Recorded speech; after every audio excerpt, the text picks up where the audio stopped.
Moi, je vais dans le sens de l'amendement précédent, qui est celui donc d'Éric Diard, mais je pense qu'il faut qu'on ménage une transition un peu plus large, un peu plus longue, et ce que je propose, c'est qu'on mette fin à la vente en animalerie en 2024, donc dans 3 ans.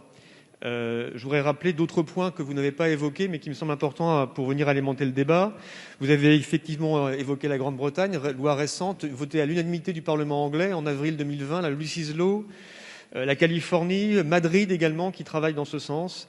Je voudrais vous donner également quelques exemples très concrets liés à des problèmes dans des animaleries. Alors, ce n'est pas toutes les animaleries, mais c'est un certain nombre d'animaleries dans lesquelles, effectivement, on a de nombreux problèmes. Ouest France, de nouveau, là, en 2020, Mulhouse, les douaniers découvrent 98 chiots dans une camionnette origine Slovaquie, direction animalerie espagnole.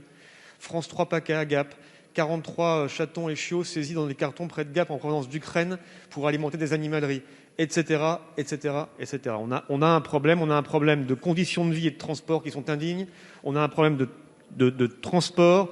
On a un problème d'origine des chiots qui viennent parfois de fermes à chiots et avec des animaux qui sont mal sevrés, qui derrière auront des problèmes comportementaux et qui entraîneront des abandons.